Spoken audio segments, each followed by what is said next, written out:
What's up, guys? Welcome back to Newswave. Well, it looks like once again another leak has hit Nintendo and Pokemon. We had talked previously about how the original games, the source code around those, had actually leaked out and even told us about an unreleased game called Pokemon Pink.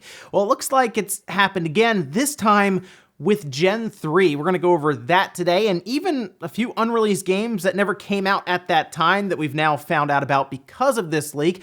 And we have to go over, strangely, Gears of War 3 on the PlayStation 3. This was pretty crazy yesterday. We'll go over all of that and how this thing even came to be. As always, guys, if you enjoyed these videos, make sure you hit that like button. It really helps out. If you're brand new here, hit the red subscribe button down below as we head towards 500,000 subscribers. And we're going to start today with the Mafia Trilogy. We had talked about this, last week, where they made the announcement for the announcement, and we had an Xbox store page go up a bit early, so we knew that the original Mafia from 2002 was getting what appeared to be a full remake, and it looks like that is happening. That's like the big news from this, because other than the Mafia Definitive Edition, the other two, being Mafia 2 and 3, appear to be more upgrades, remasters, I guess you would say, to current times where the resolution is bumped up and the visuals are smoothed out. But you can buy the full trilogy if you want, get all three of them. You're just gonna have to wait to the end of August. That'd be August 28th if you want to play the remade first Mafia game. And you know what? It looks really, really good from what they are showing. Now, if you already own Mafia 2 or 3 on any of the platforms, so if you have it on PC, for example, it will just automatically upgrade either 2 or 3, and if you just want the first one, you can buy it separately. In fact, you can buy any of the 3 separately or buy them all bundled together in the Mafia Trilogy. Looks pretty good. Now, you might be wondering, okay, it's on apparently Xbox, PS4, PC, and Stadia, but we saw that listing for a Switch rating on Mafia 2 Definitive Edition. Not really sure what happened with that, so we'll just have to keep an eye out for that one. But for now, it's on the PlayStation 4, the Xbox One, PC, and Stadia, and you can at least take advantage of the 2 Definitive Editions, 2 and 3, right now. You'll just have to wait to the end of August to grab the remake of the first one. Also, anyone on PC who's been waiting for Phantasy Star Online 2 to come over after it debuted in the West on the Xbox, very strange to say that out loud still, well, you don't have to wait much longer. In fact, it is coming next week on the 27th, which is very exciting for PC gamers, obviously, because they've been the ones looking at the Japanese website and that English website that not much happened for the longest time. For a while now, yes.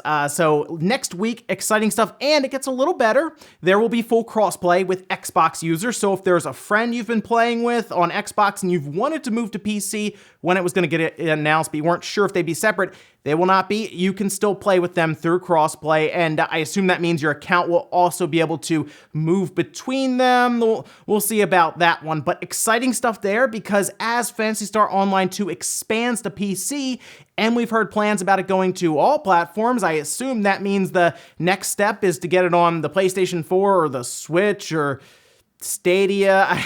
We'll see about that. But it does appear that this being the next part is great for PC gamers who have been waiting forever for this thing to show up. Oh, and we did get some numbers, a big update from Sony as they explained to their investors kind of their strategy going forward, which surprisingly enough involves a bunch of PlayStation 5 games getting revealed soon. Shocking, right? Yeah, but they did also give us some numbers around their PlayStation Now service, which is their streaming, but also download service that is very similar to Game Pass if you have a PlayStation 4 console. It's not all just streaming, as people kind of think right now. You can download all of the PS4 games and play that way locally rather than have to stream it, but it looks like they've reported they now have 2.2 million paid subscribers to the service. Now, that is significantly lower than Game Pass's 10 million, but keep in mind, Game Pass has done nothing but nearly give the service away to get people on board. So Microsoft is out in front when it comes to subscriptions, but I'm sure Sony,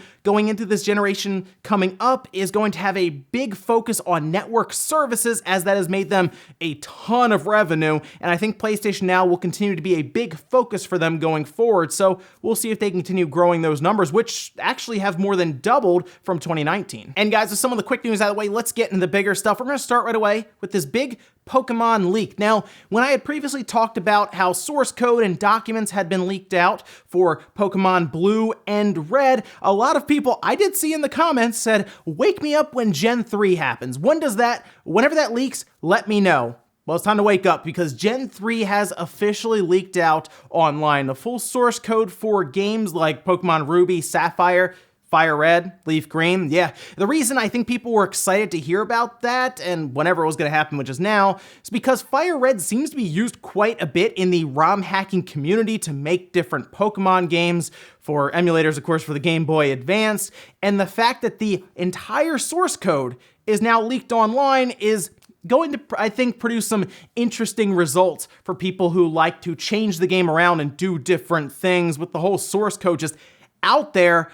I'm gonna be very curious to see if people take advantage of that and make some crazy changes and games from this, and I think that will also kind of spur on the Pokemon Company's legal team. That's one of the reasons I don't show anything here when it comes to footage or any of that when we talk about leaks, because the Pokemon Company can get a bit crazy, we'll say, with their legal department. So I would expect a lot of those ROM hacks that use any parts of the source code or change things around based on the documentation be out there to definitely get a few, we'll say, cease and desist letters in the mail at the very least. But another interesting part about this leak, which, by the way, appears to be like not even the entire thing. Like, I think more and more stuff will leak out as this appears to be parts as we go along, basically being different drips of that full leak. And we've seen Pokemon, we've seen Nintendo's source code for their different systems leak out. And I think we're going to see more and more Pokemon source code come up as well as we go forward. But there were some documents about translations that seem to point to the idea that they had, similar to something like Pokemon Pink, around Pokemon Yellow and Blue having remakes, at least in planning stages, for the Game Boy Advance. And I don't really know what Blue would have done much of, I guess, because we had Fire Red and Leaf Green, and I mean, those were already similar enough, but I do see why Yellow would have at least been pretty interesting to have a remake, because that, of course, followed more along the lines of the anime overall, where you had Pikachu following you, and Team Rocket would randomly show up at times, but it'd be Jesse and James, right, and Meowth. So, like, that was really, really cool. Pokemon Yellow was like the game to have back in the day, so to have them remake it for the Game Boy Advance would have been really, really cool. Now, again, Ruby and Sapphire also have had their source code leaked out, and I'm sure plenty of people are now combing through all these documents and ROM or files that can then be, I guess, built to create different ROMs and all of that. I'm sure people will get crazy with that, but it is interesting to see what will come out of this, as they've just really started looking through it pretty recently. I assume it's getting passed around very quickly now, despite, I'm sure, a lot of the leaks and the different links being ripped down by Nintendo and the Pokemon Company, but we've seen it before. Once it's out there, it's out there. Next up, let's talk about Gears of War 3, but not on the Xbox. Let's talk about Gears of War 3 on the PlayStation 3. This is a strange thing that just kind of showed up yesterday. It was this weird leak online of someone playing through the entirety of the game on the PlayStation 3. You see Gears of War 3 gameplay all over YouTube, but only on the 360, really. Seeing it on the PS3 is very, very strange, because it was definitely not designed with the PlayStation 3 in mind. If you watch the playthrough, there were some wild glitches, very, very poor performance overall, and it just looks like an alpha build at best. But, I mean, you can see some of it here. It's online now, and this isn't the first time we've heard, necessarily, after looking into it, of Gears of War 3 being on the PlayStation 3. It just was never really believed, I guess. People had talked about this before, that there were builds or testing done, but nothing ever came of it. However, after Proto posted this on YouTube saying that this was a full build that they had, it started to blow up online, and what it appears to have happened here is during a hack of Epic servers in 2011, a build of Gears of War for the PS3 was taken and even looked at and moved around and changed and eventually up and running. However, this build appears to be different, as it was fully compiled by Epic themselves. But what was strange about this is, after this started blowing up online, Cliffy B himself went ahead and posted to Twitter that he thought it was fake, which is weird because he's the designer on Gears of War 3. So he figured he would know about this, but Kotaku picked up the story, went ahead and got an actual comment from Epic, and this is what they said. The footage is a byproduct of Epic's internal Unreal Engine 3 testing process, which utilized both Gears and Unreal Tournament and was never part of any actual product work for PlayStation 3. So it looks like, no, Gears of War 3 wasn't really planned for the PlayStation 3. I don't know if any talks were going on behind the scenes about the idea of it actually being ported at some point, or if it was going to be a multi-platform game. We don't really know a lot of the business dealings. It doesn't appear to be, though, as I figured Cliff Bleszinski would know about that, at least somewhat, and be like, oh, I guess this could have happened, and I wasn't aware of it.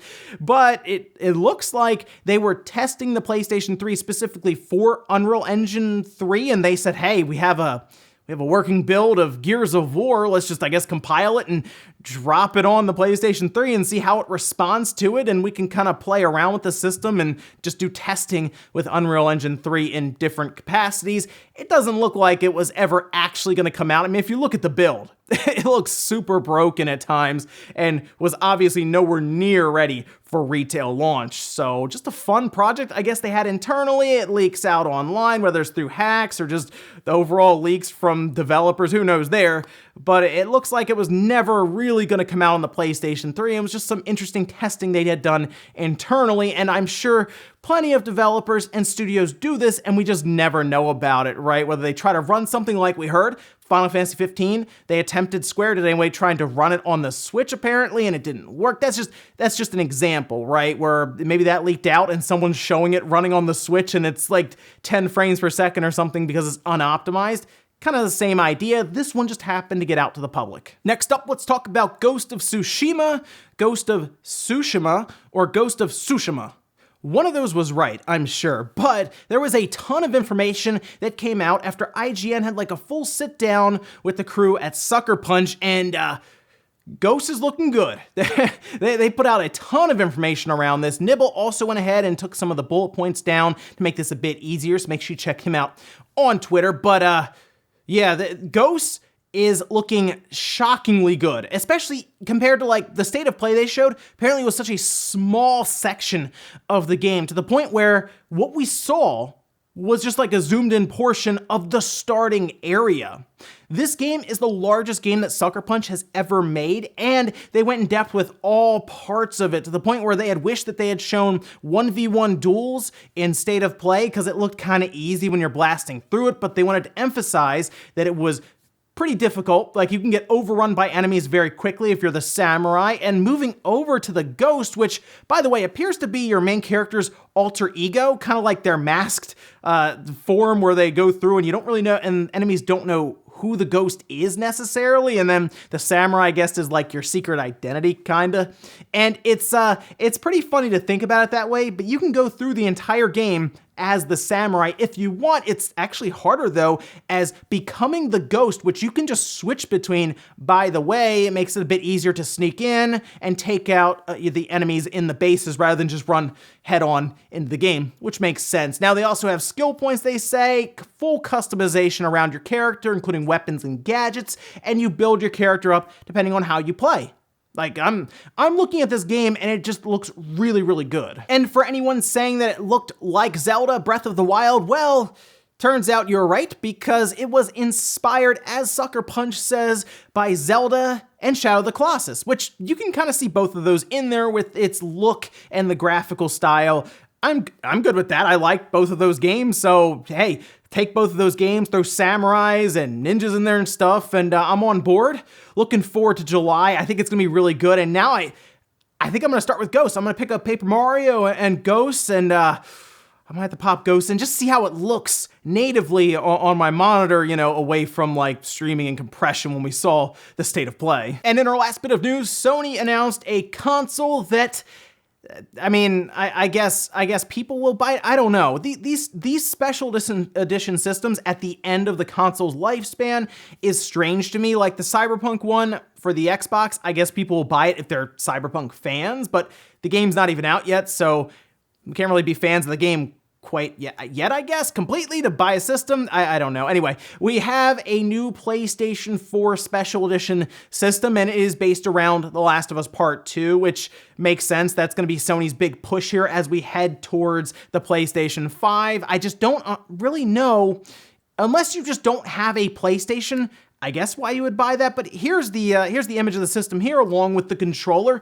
It's coming out the same day as Last of Us Part 2, and it will come with a copy of the game physically, by the way, not a digital code, so that is good. That'll be June 19th, and it's going to MSRP for $400, same price right now as a PlayStation 4 Pro, or if you would like, you can also buy the controller standalone for $65. They're also going to do their wireless gold headset, as well as a Seagate 2TB drive. They're pretty much going all out with branding on this one, and I looked at the system. Looks like the design appears to be anyway etched on top. I need to see, I guess, how deep the grooves are on it, but from what we've seen, just looking at the front of it, I think it looks okay, and it's not super flashy because it's not like some crazy color, like the Spider-Man PlayStation 4 Pro, the one I have, it's just red. Like it's super obvious that it's this crazy red, Spider-Man system. This looks a little more subtle, which I guess goes along with the overall tone of Last of Us Part 2 being more dark and gritty, right? Rather than Spider-Man being, bright and red and colorful. Now, this is going to be a much darker in tone game, so I guess the idea of this it makes sense. I don't know, it's just not my favorite design for a PlayStation Special Edition system, which I think still belongs to the PlayStation 1 Special Edition that they did. I thought that looked really, really good, where it was like a gray system. I remember looking at it and thinking it was probably one of the best PlayStation 4 limited editions I had seen.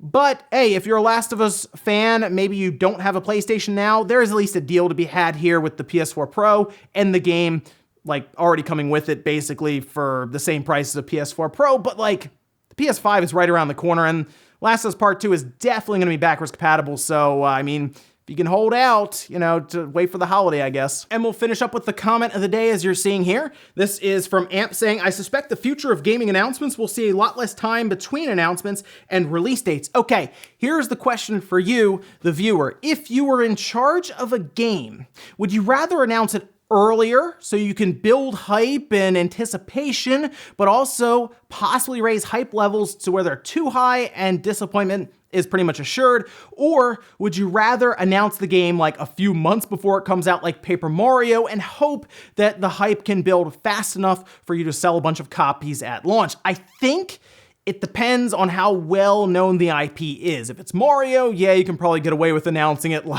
a month or two before it comes out and still sell a bunch.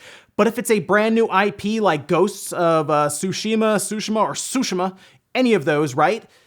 You probably want to announce that way early on so you can show off as much of it as possible. At least that's kind of the strategy I would go with. I like hearing about a game and then be able to get it 2 or 3 months down the road if I already know about that IP. But a new IP I like to get a better look at. So those I don't mind a year-long wait for an announcement to release, as long as they continue showing me pieces of it to get me excited. And ladies and gentlemen, that's going to do it here for Newswave. If you enjoyed this video, guys, hit that like button, it really helps out. If not, hit the dislike. Leave comments down below about everything we talked about today, whether it is Gears of War 3 on the PlayStation 3. Were you surprised to hear that Epic was just kind of playing around with the game on the PS3 to see how Unreal Engine 3 would work on the PlayStation, how well it responded to it? Let me know about that one down below. And then what about this Pokemon leak? Are you interested to see what could come of this for people who build these ROM hacks, having the full source code out there? And then what about the idea of Pokemon Yellow being remade? I mean, Pokemon Blue, I'm not really sure what else you really do with that compared to Red, but Yellow would have been kind of neat, right, to see remade alongside of it. Let me know about that and more below, guys. Thank you so much for watching, and I'll see you next time.